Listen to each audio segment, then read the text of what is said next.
Hello বন্ধুরা, good morning. কেমন আছো তোমরা সবাই? আশা করি তোমরা সবাই ভালো আছো। তোমাদের সবাইকে আমার চ্যানেলে অনেক অনেক স্বাগত। বড়দের প্রণাম, ছোটদের অনেক ভালোবাসা জানিয়ে আজকে নতুন দিনে নতুন একটা ব্লগ আমি শুরু করছি। তো আজকে আগে তোমাদের ওয়েদার কন্ডিশনটা বলি। কালকে এত সাংঘাতিক গরম ছিল না, মানে টেকা দায় এরকম অবস্থা হয়ে গেছিলো সন্ধ্যেবেলা থেকে। তো আজকে না একদম মেঘ মেঘ করছে, একটা মিষ্টি মিষ্টি হাওয়া দিচ্ছে মাঝে মাঝে। মানে আমার না এরকম মেঘ মেঘ হয়ে থাকবে, মানে খুব গরম খুব রোদের পর একটা দিন এরকম যদি মেঘ মেঘ হয়ে থাকা এরকম একটু হাওয়া দেয় তাহলে কিন্তু ভীষণ ভালো লাগে। আর এদিকে দেখো আমি বসে পড়েছি চা বিস্কুট খেতে। এখন বাজে মোটামুটি সকাল 7:30। তোরসে এখনো ঘুমোচ্ছে। আর চাটা খেয়ে আমি যাব রুটি করতে, কারণ তোরসার বাবা আজকে যাবে স্কুল। তোরসার আজকে যে প্রাইভেট স্কুলটায় ও পড়ে সেই স্কুলটা আজকে ওকে পাঠায়নি, কারণ ওর সরকারি স্কুলে পরীক্ষা আছে। এখনও পরীক্ষা শেষ হয়নি, কালকে পর্যন্ত পরীক্ষা আছে। মানে ও পরীক্ষা দেওয়া শুরু করেছে সেই গত মাসে 23 তারিখ থেকে, আর কালকে 23 তারিখ, পুরো 1 মাস হয়ে গেল ওর পরীক্ষা চলছে দুটো স্কুল মিলে। তো এই জন্য আর কি মাথাটা একটু খারাপ হয়ে আছে। রোজ পরীক্ষা রোজ পরীক্ষা, ভালো কেয়ার লাগে। আর মাঝখানে ছুটিও ছিল যেহেতু অনেক কটা দিন, সেই জন্য পরীক্ষাগুলোও হয়নি ঠিকঠাকভাবে। নাহলে এমনিতে হয়ে যায় প্রত্যেক দিন, মানে 1-2 দিন অন্তর অন্তর পরীক্ষা কিন্তু হয়ে যায়। কিন্তু এইবার মানে যাচ্ছে তাই অবস্থা হয়ে গেছে। তো আমি দেখি চা বিস্কুটটা খেয়ে নিই, তারপরে বাকি কাজগুলো আস্তে আস্তে সারার চেষ্টা করতে হবে।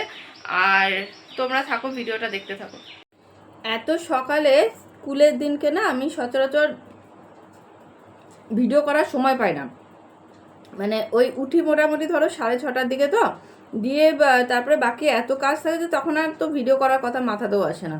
কিন্তু আজকে ব্যাপারটা কী হচ্ছে বলো তো, আজকে আমি আরও আগে উঠেছি। আজকে উঠেছি প্রায় আমি 6টার আগে, ঘুম ভেঙে গেছে। যদি আজকে কিছু কাজ আছে ওই জন্য ঘুমটা আরও ভেঙে গেছে। তো ওই জন্য আজকে আমি ভাবলাম যে সকালবেলা এইটুকু সময় একটু ফাঁকা আছি। আর তোর সাথে যেহেতু রেডি করে আজকে ওই স্কুলেও পাঠাতে হয়নি, তো ওই জন্য একটু টাইম পেয়ে গেছি। তো ওই জন্য ভাবলাম যে সকালবেলা তো একটুখানি ভিডিও করে নিই, একটুখানি কথা বলে নিই তোমাদের সাথে। তো আমি এখন দেখো খাচ্ছি।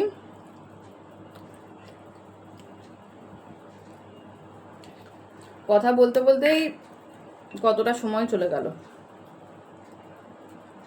আমি না চা খুব গরম, মানে এক একজনা দেখি যে যদি মানে স্টোভ থেকে নামিয়ে যদি দিয়ে দেয় ও তাই খেয়ে নেবে।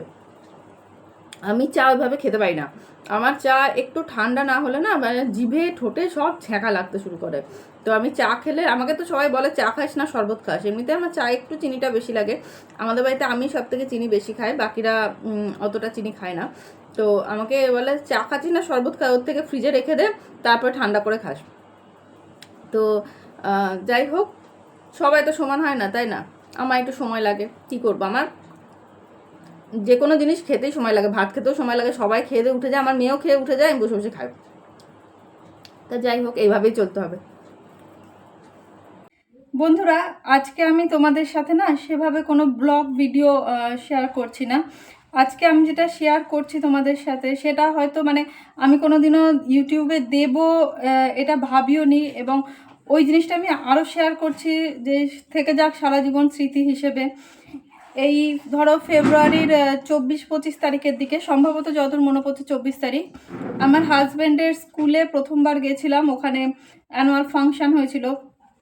তো সেদিন এত আনন্দ হয়েছিল, এত মজা হয়েছিল, মানে ভাবতে পারিনি যে 1 মাসের মধ্যে সব কিছু লোটপালট হয়ে যাবে, সব কিছু চেঞ্জ হয়ে যাবে।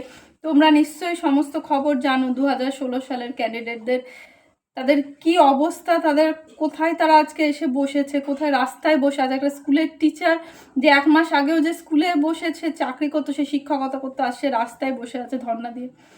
তো আমার হয়তো এটা অনেকেই ভাববে যে যেহেতু আমার স্বামীও এই পেশার সাথে যুক্ত তাই আমার গায়ে লাগছে, কিন্তু এটা বন্ধুরা, এটা গায়ে লাগার ব্যাপার। গায়ে তো অবশ্যই, সেটা তো একটা ব্যাপার আছে যে যেহেতু আমার স্বামী এই পেশার সাথে যুক্ত, আমার গায়ে লাগবে, স্বাভাবিক। আর যে মানুষগুলোর আজকে চাকরি চলে গেল অকারণে, হ্যাঁ, আমরা দেখো তাদের মতো করে তারা লড়াই করছে, তারা নিজেরা কাঁদছে, তারা যাই করো, তারা কিন্তু কেউ বলেনি যে তোমরা আমাদেরকে সাহায্য করো কি তোমরা আমাদের পাশে এসে দাঁড়াও। তারা তাদের মতো করে লড়াই করছে, কারণ মানুষের চাকরি চলে যাওয়া, সরকারি চাকরি চলে যাওয়ার মতো ঘটনা এরকম তো সচরাচর দেখা যায় না। একটা সরকারি চাকরি পেয়ে যাওয়া মানে লাইফ সেটেল, এটাই আমরা সবাই জানি।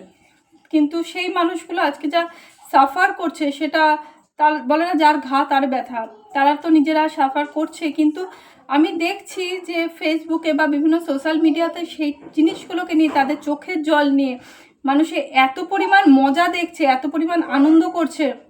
মানে এরা আদৌ মানুষ কিনা, এরা কোনো সামাজিক জীব কিনা, আমার সেটা ভাবতেই আমার খুব মানে আশ্চর্য লাগছে যে এরা কি আদৌ মানুষ। কোথায় এসে দাঁড়িয়েছি আমরা, যে কারো চোখের জল দেখে মানুষের, কেউ প্রাইভেট কোম্পানি, প্রত্যেকটা যেখানেই হোক চাকরি যাওয়া মানেই সেই মানুষটার উপর দিয়ে একটা বিশাল পাহাড় মানে ভেঙে পড়া। যে যার এটা হয় সেই বোঝে যে চাকরি চলে যাওয়া মানে কি জ্বালা। এখানে প্রাইভেট সরকারি এরকম বলে কোনো ব্যাপার নেই। আর হ্যাঁ, একটা প্রাইভেট কোম্পানিতে যেমন অনেক এক্সপিরিয়েন্স লাগে, অনেক কিছু লাগে, তেমনি একটা সরকারি চাকরিতেও কিন্তু তাকে 3-4টে ধাপ পার করে তবে একটা চাকরি তাকে পেতে হয়েছে। কোনো কিছুই এত সোজা ব্যাপার হয় না। একটা প্রাইভেট কোম্পানিতে জব পাওয়াও যেমন সোজা না, একটা সরকারিতে জব পাওয়া তো সোজা নাই। তো সেক্ষেত্রে আমি বলি যে মানুষ, জানি না, ইভেন আমি দেখেছি যে আমার নিজের, তাদেরকে আমি আমার রিলেটিভ বলেও জানতাম না। একটা অনুষ্ঠানে গেছি, গত বছরের কথা বলছি, যখন থেকে প্রবলেমটা শুরু হয়েছে। হ্যাঁ, একটা অনুষ্ঠানে গেছি, আমাকে যেচে পড়ে জিজ্ঞেস করছে, কি গো তোমার বরের চাকরিটা আছে না গেছে। মানে মানুষ এত জঘন্য। এবং সেটা শুনে আরও পাশের কিছু মানুষ তারা হো হো করে হেসে উঠলো। মানে তাদের কাছে এটা খুব একটা অট্টহাসির ব্যাপার, একটা খুব আনন্দের ব্যাপার যে কিছু মানুষের চাকরি চলে যেতে চলেছে। তো আমি জানি না যে মানুষ কেন এরকম হয়।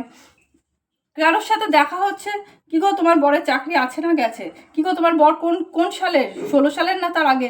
মানে আমি মানে মানুষের কেমন আছো এটা জিজ্ঞাসা না করে মানুষের আজকাল এই সব কথাগুলো জিজ্ঞেস করতে শুরু করেছে যে কি গো সে, মানে এবং তার মুখে হাসি, তার কিন্তু ভেতরে কোনো, সেটা নিয়ে কোনো খারাপ লাগার কিছু ব্যাপারই নেই। হ্যাঁ, তো এই কথাগুলো বন্ধুরা আজকে আমি শেয়ার করতে বাধ্য হলাম যে মানুষ কতটা মানে সাংঘাতিক হতে পারে, কতটা অমানবিক হতে পারে। তো আমার হয়তো একটু বেশি বলা হয়ে গেল, একটা কথা থেকে আর একটা কথা উঠে এলো। তো এই যেটা নিয়ে বলছিলাম যে ডিসেম্বরে আমাদের হাজব্যান্ডের স্কুলে একটা কালচারাল প্রোগ্রাম হয়, সেখানে আমি যাই এবং সেখানে বেশ কিছু ভিডিও আমি করেছিলাম। জানতাম না যে সেই ভিডিওটা হয়তো মানে সেইখানে যাদেরকে আমি দেখেছিলাম হয়তো তার মধ্যে প্রচুর মানুষের সাথে আর কোনোদিনও দেখা হবে না, বা তাদের হয়তো চাকরিটা থাকবে না। তো সেই ভিডিওগুলো কিছু কিছু অংশ ছিল, কারণ তখন তো আমি ইউটিউব করতাম না। তো যদি ইউটিউব করতাম তাহলে হয়তো সেইভাবে ভিডিওটা করতাম, তাহলে হয়তো অনেক আগে শেয়ার করতাম। কিন্তু কিছু কিছু আমার ভিডিও আছে, সেগুলোকে আমি আজকে জাস্ট তোমাদের সাথে শেয়ার করব। কেমন লাগলো অবশ্যই বলো। আর তাদের কিছু বলার নেই, তাদের জন্য পারলে একটু প্রে করো যেন তারা তাদেরকে নিজেদেরকে সামলাতে পারে। তো চলো এবার ভিডিওটা দেখে নাও, ভিডিওটা কেমন হয়েছে। আজকে আমরা এখন যাচ্ছি ট্রেনে করে, আর যাচ্ছি হচ্ছে আজকে ফার্স্ট টাইম তোরসার বাবা স্কুলে। মানে মোটামুটি আমাদের 9 বছর বিয়ে হয়ে গেছে, প্রথমবার আমি এলাম ওর স্কুলে। তো স্কুলটা কিন্তু ভীষণ বড়, মোটামুটি অনেকটা এরিয়া নিয়ে স্কুলটা আছে। আর আজকে অ্যাকচুয়ালি এদের স্কুলে আছে অ্যানুয়াল ফাংশনটাও অনেক দিন পরই হচ্ছে, মানে বেশ কয়েক বছর পর হচ্ছে। তো সেই জন্য বেশ বড় করেই হচ্ছে। আর শুধু যে ফাংশন হচ্ছে সেটা কিন্তু না, এর সাথে কিন্তু আছে সায়েন্স কম্পিটিশান, যেটা আর মানে সায়েন্স এক্সিবিশন কম্পিটিশান, এবং তার সাথে বেশ কিছু ড্রয়িং কম্পিটিশানও ছিল। তো যাই হোক, এখন বেজে গেছে মোটামুটি 11টা, আর আমরা স্কুলে পৌঁছেছি 10টার দিকে। তো এইবারই ফাংশন শুরু হবে আর কি। প্রথমে শুনেছিলাম এই 10:30 11টার মধ্যে শুরু হয়ে যাবে, বাট এত কিছু অর্গানাইজ করা ওই জন্য একটু দেরি হয়েছিল। তো মোটামুটি 11টা দিকে ফাংশনটা শুরু হবে। তো ফাংশনটা যেহেতু শুরু হবে সেই জন্য যিনি আর কি অ্যানাউন্স করছেন তিনি ডাকছেনও সবাইকে সেখানে যাওয়ার জন্য।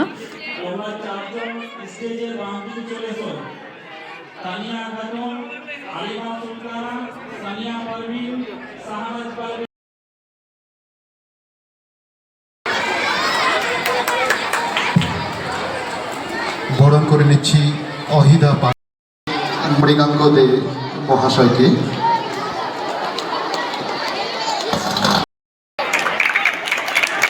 এই মুহূর্তে টিচারদের সম্মান জানানো হচ্ছে। করতালি সহযোগে সম্বর্ধিত করবে। এরপরে প্রদীপ জ্বালিয়ে ফাংশন শুরু হলো। বড়দের মান বাঁচাতে দিন রাত এই খাঁচাতে ছোটদের ফার্স্ট হতে হয়, ছোটদের ফার্স্ট হতে হয়। ভারী কাঁধে বড্ড ব্যথা, একটু পঞ্চায়েতের অনিবদি প্রধান উপপ্রধান এমএলএ এমপি সবাই ওগো জীবন দেবী, আমায় দেখে কখন তুমি ফেললে চোখের জল। আজ বিশ্ব দেবীর বিশাল দেবী, তাইতে টলটল। দোষ কেটে যেত, লেটার মার্কস পেতাম ঠিক। ভাগ্য আমার সহায় ছিল না, যেতে দেরি হলো অত্যধিক। অনুষ্ঠানে স্টুডেন্টদের সাথে সাথে টিচারদেরও কিন্তু অনেক পারফরমেন্স ছিল এবং সেগুলো খুব ভালো হয়েছিল। অনুষ্ঠানটির বেশ কিছু ঝলক আমি তোমাদের সাথে শেয়ার করলাম।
প্রোগ্রাম মোটামুটি শেষের মুখে। ভিডিওটা কেমন লাগলো জানিও, ভালো লাগলে কিন্তু ভিডিওটা লাইক করে দিও, চ্যানেলটা সাবস্ক্রাইব করে দিও। তো চলো টাটা।